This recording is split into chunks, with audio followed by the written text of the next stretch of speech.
you've been diagnosed with low AMH levels. A fellow about 40 years ago called Müller over in Europe discovered a hormone and he named it the Anti-Müllerian hormone. It's about 70% accurate. However, there's no test to say whether the test you had was 70% accurate or 30% inaccurate. How does Anti-Müllerian hormone work?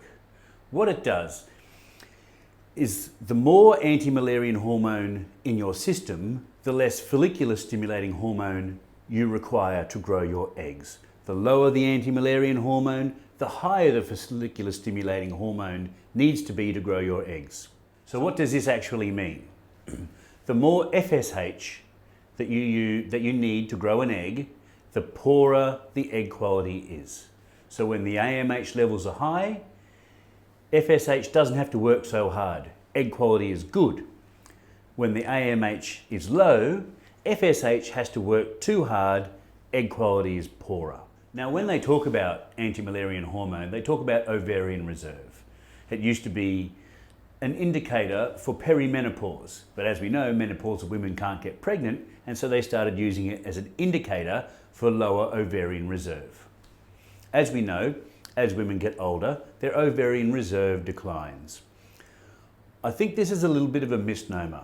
I would like you to think about it, ovarian reserve, more as about egg quality. As you get older, our egg quality naturally declines. There are many instances of women well over 45 using donor eggs from much younger women who carried children to full term, not a problem at all. How there are very few stories of 45-year-old women using their own eggs to get pregnant. Why is this? When you've been diagnosed with low AMH levels, they say that you have low ovarian reserve. Now in IVF, this can be a challenge. When they do an IVF cycle on you, they may want to harvest 15 odd eggs out of you, which is 15 months worth of ovulation in the natural world.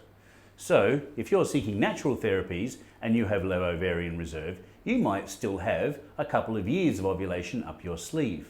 However, with the use of IVF, they might snap up all of your eggs within 3 months. When they talk about low ovarian reserve, what I'd like you to think about is more about egg quality.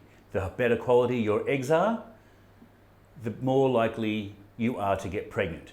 The lower quality your eggs are, the less likely they are to fertilize. So, what are the treatments for AMH? What does the West do? I have women come into my clinic saying, Scott, I've been diagnosed with low AMH levels. They say I've got to go off and do IVF. I say, why? There's no treatment for low AMH levels using IVF. There's no treatment for low AMH levels in modern medicine at all. Why do they think that they can get poor eggs to fertilize in a petri dish better than they can get them to fertilize inside a woman?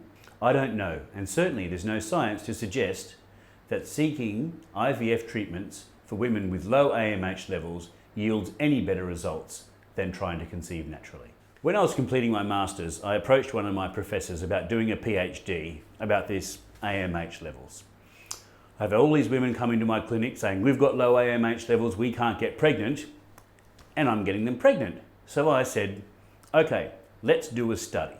We'll get women to come in, I'll provide them with my treatment for low AMH levels. We'll record their levels at the start of it. 3 months later, we'll record their levels at the end of it, and we'll create that study. And she said, no, unfortunately, we couldn't do that because the AMH test isn't scientific enough to base a PhD on. Yes, I was surprised as well. So, how does our treatment work? Depending on how low your AMH levels are, will depend on how long your treatment will require. There's no point pretending we can do it faster if we need more time to do it. We like to get the job done properly. I have a formula that works very well in improving ovarian reserve and egg quality. We've had women that have come in who have had very poor egg pickups, very small number of eggs that have been picked up in the past. They go off, they do IVF. The doctors are surprised to see how many eggs that they've got and how many good quality eggs there are.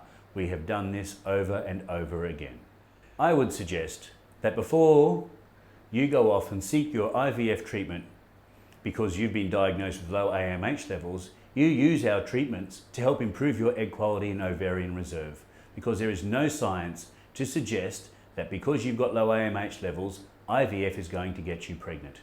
However, there's every likelihood that if you use my formulas before you go and do IVF, that you will have far better egg pickup and significantly better egg quality.